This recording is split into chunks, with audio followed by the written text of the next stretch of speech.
We're recapping Manchester United's devastating loss against Wolves in the Premier League. United lose 2-0 to relegation-bound, or not any longer, relegation Wolves team who came out with a lot more fight, especially after Bruno Fernandes' terrible red card in the second half that absolutely lost the game for United. Then more bad set-piece defending. Onana, what are you doing, sir? Direct corners. People are scoring from direct corners against us in back-to-back games against different goalies. I am losing my head here at the American Red Devils podcast. It's Boxing Day coverage, sir. And United, what are we unpacking under the tree? I don't even think it's coal, sir. You can use coal to light your house, fuel your home, cook a pizza, but we're getting shit underneath the tree. How we feeling? How we doing? Tough times for Manchester United at the moment. Absolute disaster class from Manchester United. Showed up. We were nervy. Obviously, the red from Bruno. I saw the yellow in the first half. That was concerning. And then kind of lost the plot a little bit with that challenge. Brutal way to go down away. It was going to be a tough task. There are no easy games in the EPL. The team is struggling. Wolves have kind of got that new manager bounce that this bunch of bluffers have basically robbed us of. Amorim's on the touchline screaming at him. Bruno's getting the red, and then to rub salt in the wound, it's another set piece, like direct kick from a corner. It's absolutely atrocious, sir. Like, what are we doing? It's the holidays. We're watching this shit football. This has to be the low, right? I mean, you would think. We were always saying with Ruben coming in, the type of manager that we had pointed, big risk given where United's at, probably way too early for a manager of his caliber. You're throwing out the Ashworth model. It was always going to get worse before it got better, sir. Here we are losing to Wolves, team who just fired their manager. We've heard a new manager bounce. Ours lasted for about a minute, and they looked like way more confident team. Unbelievable for a team that I think started the game in 19th place. So United, a mess of it at the moment. Bruno Fernandes losing his head. It's been said. It was said with Maguire that the manager, being the being the captain of this Manchester United side is a poison chalice, and it has been certainly for Maguire, and I think it has for Bruno, and I don't think he's showing his best self under this new manager and this new formation. So he had a bad game. He's had a series of bad games, and you speak to that argument about, should we hook him from being captain? Maybe that will help free up his capacity, but at the same time, who do you want to hand that to? So United is a mess. We've got more hard games coming. We've got Newcastle around the corner. We've got we've got the Scousers right after that, and Ruben looking like he's already run out of goodwill. But I think the fans know United's a mess. It's going to take a while, but I think fans are pretty frustrated over the holidays, sir. We expect to usually get a bounce with these games, and we did not get it today. Anyone thinking or talking about the manager, Ruben Amorim, he just came from Sporting, looked amazing. So at the end of the day, it's not Amorim. So anyone who thinks that he can't figure it out, look at the team he just beat City in the Champions League. His CV is can't be questioned. So the idea that you're going to question the manager makes no sense. What I'm going to do is I'm going to question Ineos, because at the end of the day, they brought in a guy to play a style which we don't have any players to play, and it looks like it. We don't have wingbacks. We don't even have a player with a left foot on the left-hand side of the pitch. That's the issue. Ineos hired a guy who plays the system, and we don't have anyone who can play that system. Our best player is playing out of position in Bruno. He looks better than the two, but the manager won't put him there because Bruno probably doesn't want to play there. And at the end of the day, it's just the whole club is a mess. This is Manchester United. This is what we have been, and it's festering, sir, and it's getting to that final stage, which at the end of the day, you hope this is the end. But based on the fact that Ineos fired Ashworth, who probably was the guy who said the exact same thing when they hired Amorim that I said, which is, we don't have a squad to play the 3-4-3.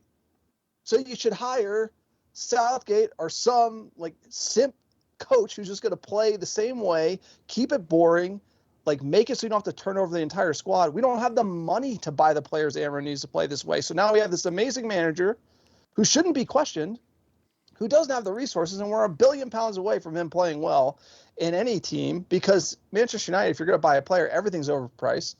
That's what's killing this club. That's what's killed us forever. So we can't get rid of Maguire. We can't get rid of the Delo. We can't make the replacement. So at the end of the day, the club's broke. we need £1 billion spent on the squad. We're not going to get it. And the manager has players who can't even play the way that he wants to. So we're straight out of luck. And I put that at the floor of Ineos. They've been here a year. And for them to hire this coach without the budget to get the players that he needs to play the right way, it doesn't make sense. And that's why Dan Ashworth was fired. That's why this doesn't make any sense. Look, I love Ruben Amorim. Like, I'm glad he's at Manchester United, and I think we'll figure it out. But this is a long-term project because the way it's looking now, it's an absolute train wreck, and he's the last person to blame. This goes straight to the top on Sir Jim.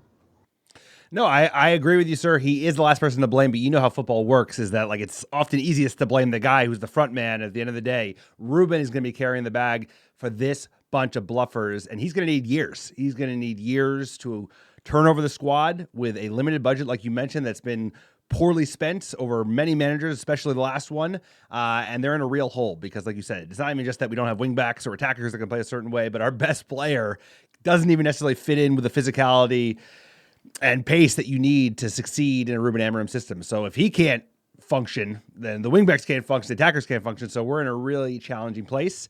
And you're in a position where everybody's up for sale. Forget Marcus Rashford, players who can't get in line, players who have their head elsewhere, even players like Bruno Fernandes who are like, hey, maybe you don't make sense of the system. We're not winning nothing soon. Everybody has a price, and it's going to be very, very interesting because, like you said, Ratcliffe, stubborn bastard. He's a hard man. He's obviously a smart guy. He's earned his billions for a reason. But to be rash in this football game is challenging because it's a very, very competitive, and you just can't go from one executive to the next because there's a limited pool of talent out there. So either way, it's going to be interesting. I don't think we've hit the floor yet, sir. I think we've got a couple more humblings coming our way. No, this is really bad for the simple reason I said it, which is that if I, from my football armchair, my Muppet take, said what this team needed was we need a serious director of football like Dan Ashworth. We need him to assess the squad and find a stopgap coach who would basically like feed the press what they wanted to hear and allow us to turn over the roster over the next 2 years so we could fix that, number one, and then you get the guy. This team isn't ready for the guy. We got the guy, and we have just bluffers. And that's what you're seeing out there. You can't blame Amorim. He's a great coach. The players are absolute dog shit. Everybody knows it. And so that's really the core problem here. And that's what I've been saying, which is like, wouldn't you rather just throw some sort of Southgate or Potter up there to just take the arrows while you're then revamping the squad? That's what I thought they were going to do because they knew this team sucked. Jim Ratcliffe wants to win now and thinks that this coach is going to get him it and then fire the best director of football in Europe. Good luck, buddy. We're screwed. We're going to eat a lot more crow before this gets better. And I just like, this is like worse than the Glazers. It's worse than the Glazers if they end up being rash. I mean, the Glazers were like, you hired the guy. They didn't make any decisions. How to rebuild, and you fired him. That's even worse. It's worse like because like you have the intention of doing it the right way, and then you don't let the people do their fucking jobs, right? So you think you know better than them just because, yeah, you made a shit ton of money in petrochemicals, but running a football club is a totally different animal, and he hasn't shown the ability to, I want to give him a chance, but the fact that like the firing of the Ashworth, who's the slow guy, this team has to go slow.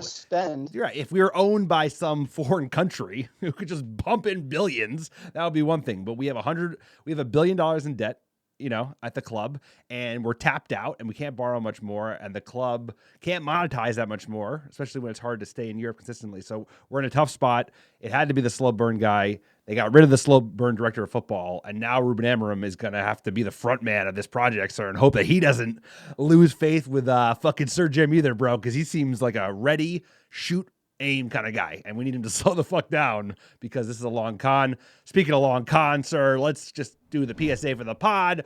American Red Devils, we are the American Red Devils. Support the pod, sir. Help us get found organically by other top Muppets like yourself. Sir, tell us about YouTube. I'm taking your shtick. You know me, I can't help myself. I'm running the home gear in the bunker by myself. We're doing a remote holiday pod, sir. Good to see you. How's the crew? I need more pods. I need more Manchester United games. More pods. More pods. They aren't playing enough. They aren't laying eggs enough for me. 2-0 to my Wolves. family during the holiday season here. We're up in Tahoe. Thank you for holding down the fort. And if you want to support the Muppet Take, please check out our YouTube channel, American Devils. Search us up on YouTube. Like, subscribe, hack the algorithm so other Muppets like yourself can find the best Manchester United fan content out. Also, check out our Patreon page. You want to go the extra mile? Be a top Muppet, sir. Join over 100 other American Red Devils fans that have signed up on our Patreon page. Your support goes a long way to helping us do things like YouTube and try additional fun items for the podcast. You got to sign up for Patreon. You get extra episode every single month. And our store, sir, we're rocking the hats. You got the hoodie, sir. We have great merch in our store, AmericanDevils.store. Pick up some swag. Get it going. Also check out our website, AmericanDevils.com. And don't forget to rate 5 stars on iTunes. It's free. Helps the podcast. Come on. Write a review. Write those 5-star reviews. Keep them coming. We're giving out free merch, like John mentioned. All you got to do is write a 5-star review on iTunes or Spotify, send a screenshot of the review to americandevils@gmail.com with your mailing address, and I'll personally pick, pack, and ship some free ARD gear. Send it right to your door anywhere in the world. Here's a great one from DFish787. Been loving the shorter pods and more frequent. The intro always pumps me up. Keep up the good work, fellas. This is definitely the place to get your United news in the United States. Appreciate all the great reviews, sir. Wish this team was great. They used to be. Let's get into that. I appreciate the community, the American Red Devils community. I couldn't get through all the shit football we've had to watch without the amazing fans and this great community we have. No, we couldn't do it without you. Appreciate everyone liking, subscribing us on YouTube as well. Everyone that supports us on Patreon. It's been tough days, sir. We couldn't do it without the American. If you're watching now, if you're watching Wolves United and watching us 2-0 eat an L, like you're an OG. So when United's back, no one's questioning your loyalty. We'll earn Nobody. it. We'll earn it. Let's get into it, sir.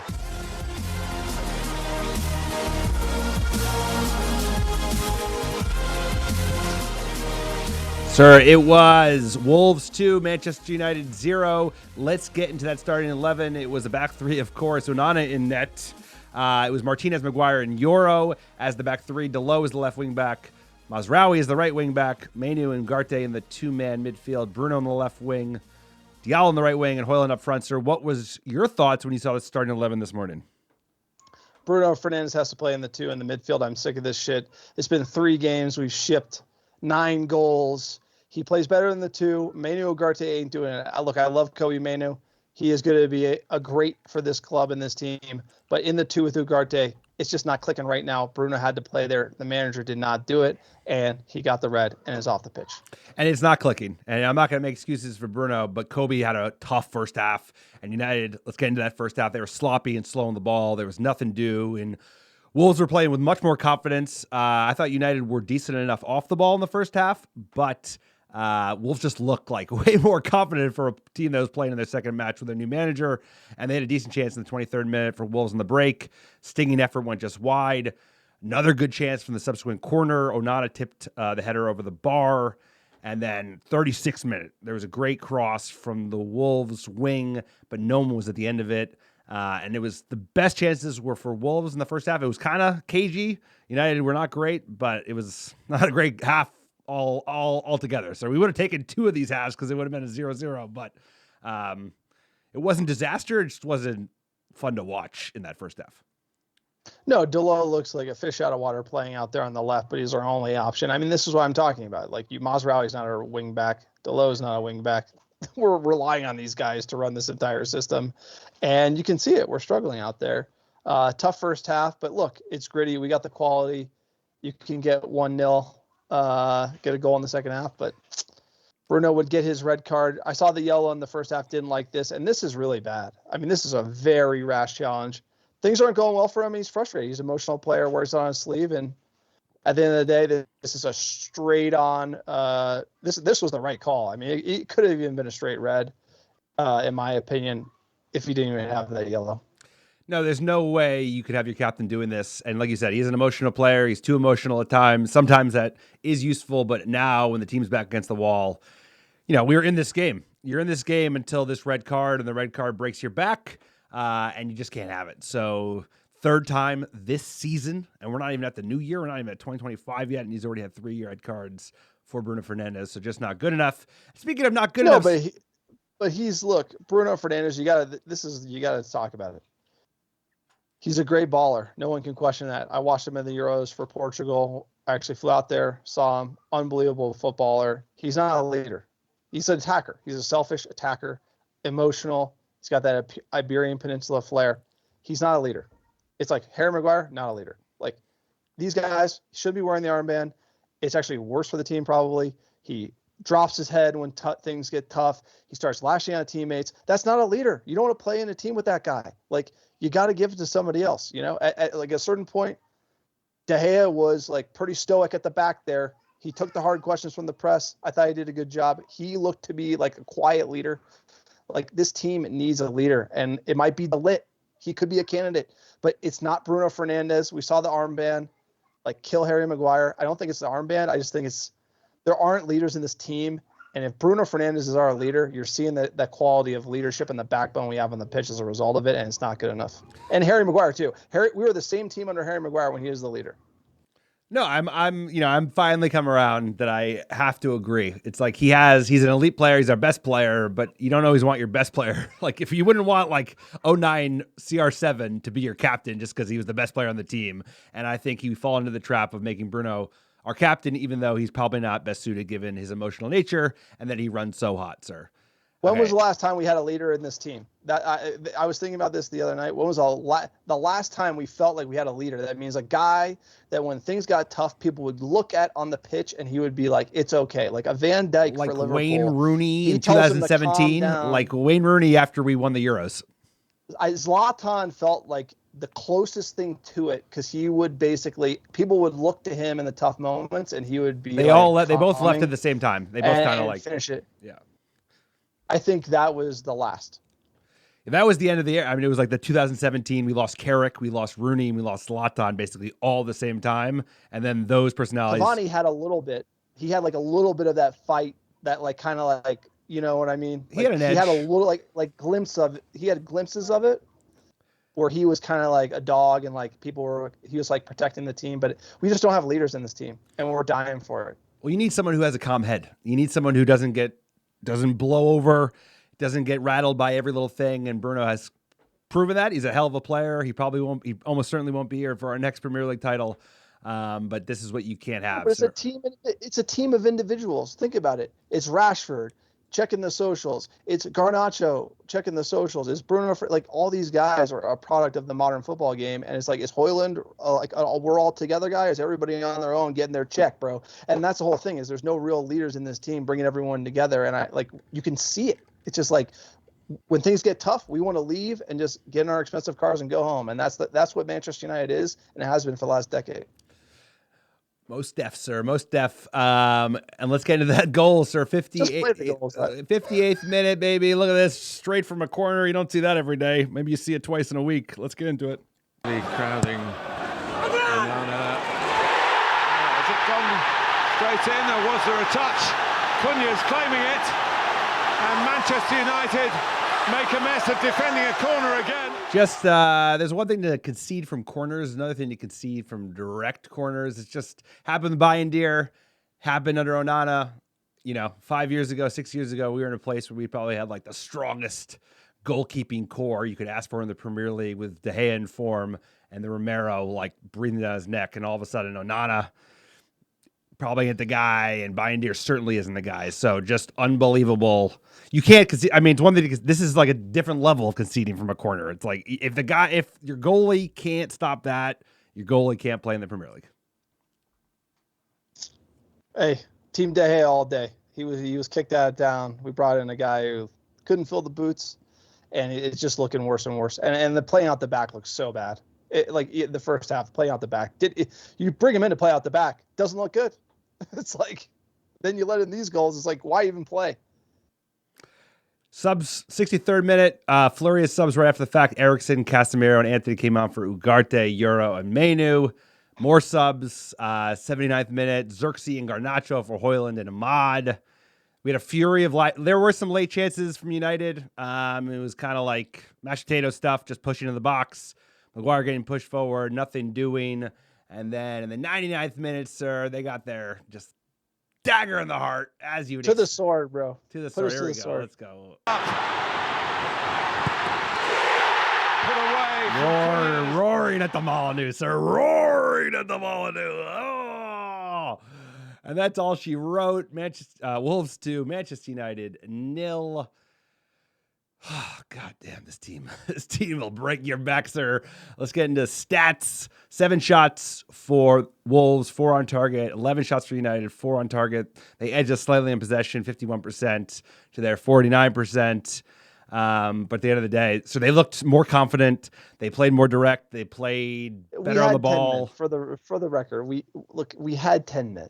Like, you know, but still, so the real issue is United's in 14th place. Like, look at that. Let's get the table, sir. Everton, West Ham sandwich. So here's the deal. Hate to break it to United fans. This is don't get relegated season. This is literally don't get relegated.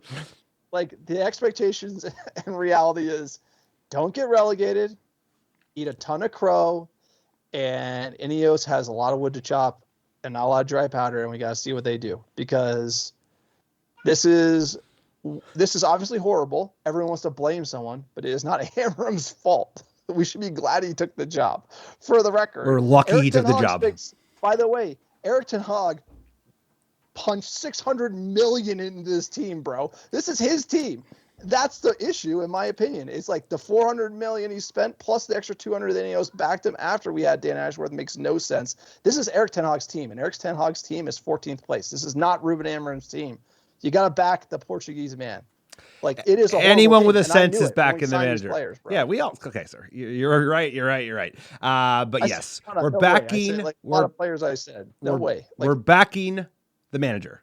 This club has nothing else to do. I'm Jim Ratcliffe. I hope you get there. Just don't fire our manager. Don't scare out Wilcox. Don't scare out Omar Barada. This team needs time. This manager needs time. The players don't need time, but the manager needs time because, like you said, it's going to take a long time to turn over the squad. We've got a lot of players. Erik ten Hag couldn't do anything with his team either, but this is his team. I'm not saying that. I don't care about Twitter, sir. I don't care what random little kids say on far ends of the earth. This team is Erik ten Hag built it. It's a mess.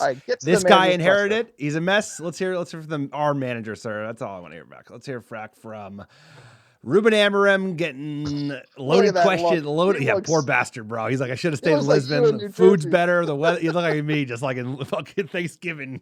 All right, let's hear from him. No, I think in the first half the game was not it was controlled, but we lack a little bit of aggressivity in the last third. Then the second half we have, of course, we talk in the dressing room, try something different, and then the send off changed the game. The set pieces is the same against Tottenham, in my opinion. And then after that, I think we try it, not playing very well, but we try it to score one goal. I think we were near the goal more than the Wolves scoring the second one. But we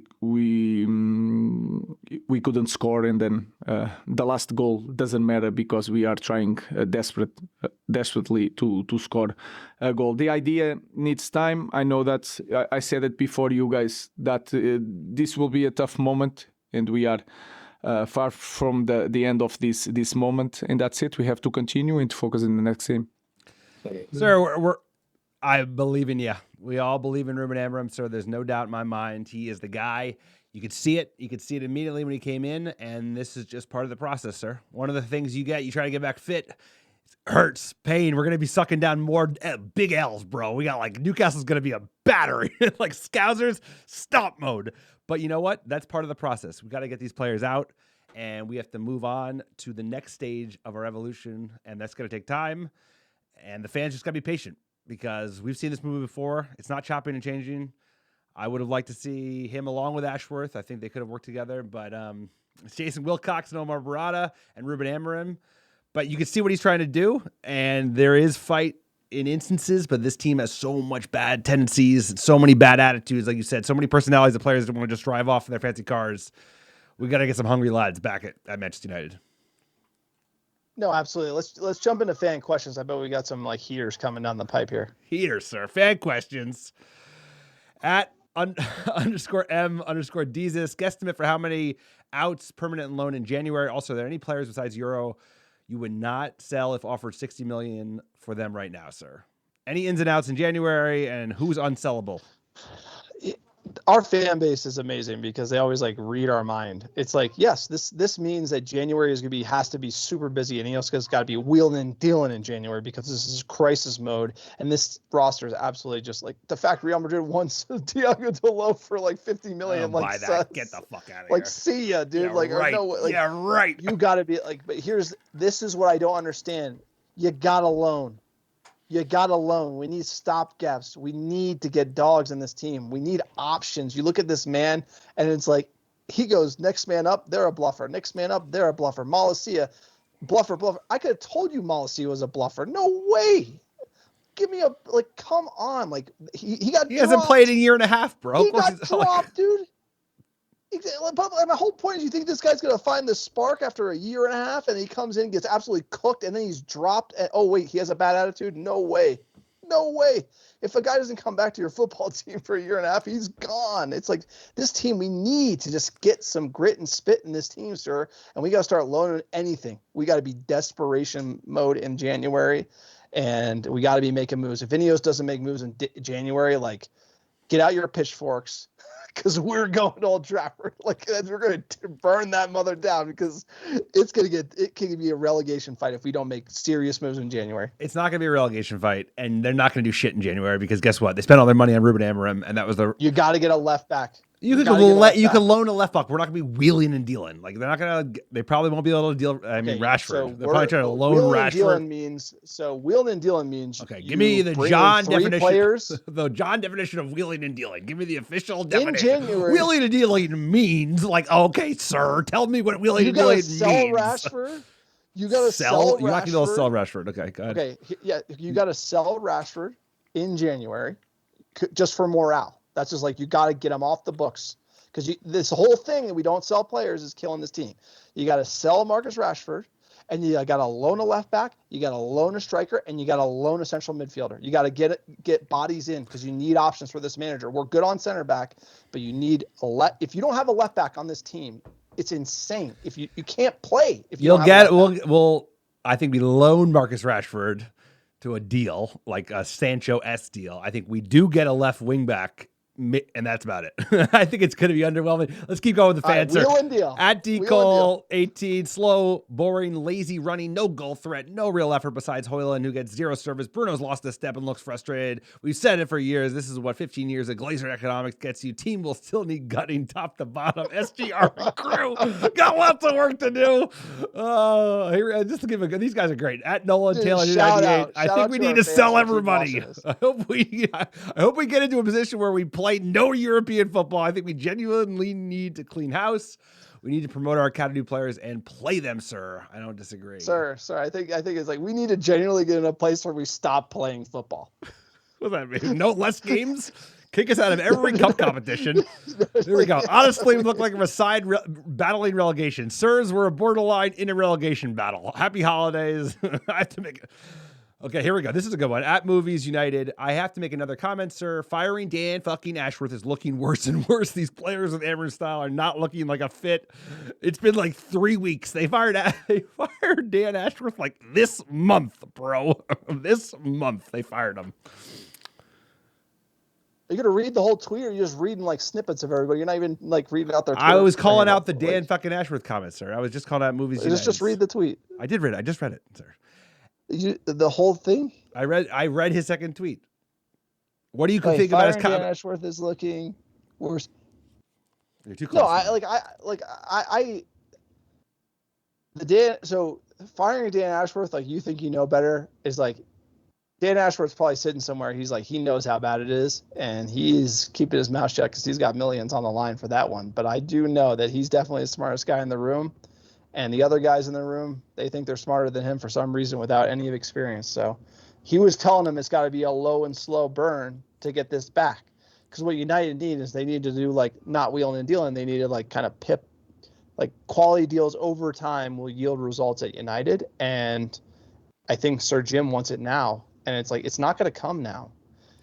He must have not watched the last decade of Manchester United football. I think that's probably the issue. He says he's a United fan, but he's not a United fan. Knows? He's like a money fan. He's a fan of cash, bro. He likes dollar bills. The big thing was like, look at City. Like they they had to build a squad to get ready for even when Pep showed up. And it's like, we needed years to probably get ready for fucking Ruben Amorim. It's like, you needed like the bluffers who are the replacements for Rashford and Bruno before they inevitably get replaced by Ruben. So it's like, we rushed it. Here we are. And at this point, you just like, we're half pregnant, sir. We got Ruben Amorim. Let's land it with Randy Scrandiel. Knew it was over when they scored. You guys always say Bruno's our best player, and maybe he's on his day, but how often is that day? 2 out of every 5, maybe. He's an insane liability, no amount of brilliance every now and then changes it, sir. Fans are frustrated. So. No, I think there's a great point there where maybe Bruno being our best player shows how shit our team is right now. And he's not even playing well. And for me, I think there's a player there that you could use, but he's not the main guy. Like there's certain guys, like Zlatan's the main guy. I don't know if Bruno's the main guy. Looks really good playing with Ronaldo and Bruno on Portugal, and then like at United when he's the guy, it's who knows, sir. I think you're on something. Like, I think the best attacking player on your team is not necessarily who you want to be captain. And I think that's the way to look at it. He's not the best captain, but I don't know who is next. Maybe it is De Ligt. Maybe it's nobody. Maybe we didn't go with no captain. Make Ruben Amorim the captain, sir. Sign me up. Either way, that's the pod. Happy Boxing Day to everybody. We appreciate the support. Appreciate you cutting on board, sir. Remote pod with the family on the road. Thanks for dialing in, sir. Let's get the top downloads last 7 days. Don't forget to subscribe and like to our YouTube channel. Only 20% of people who watch the videos are subscribed. Please help our channel get off the ground. Smash the subscribe button, hit the like button, comment down below. Let us know what you think about Manchester United in crisis. Also, check out our store, AmericanRedevils.store. Pick up some merch. Support the podcast. Also, check out our Patreon page, patreon.com/AmericanRedevils. Absolutely. Let's get into those top downloads. Thank you, sir. Number 1, how you doing? Houston, Texas, Dublin, Ireland, Chicago, Illinois, Los Angeles, California, New York, Brooklyn, New York, Melbourne, Australia, Manchester, England, Atlanta, Georgia, and Seattle, Washington. Appreciate all the American Devils listening week in, week out. Couldn't do without you. Always darkest for the dawn. That means it's about to get even darker. We got big games still coming up thick and fast. We will be with you every step of the way. Here is the United Calypso to see you out. Thank you, John, for hopping on the pod. We'll see you guys all next time.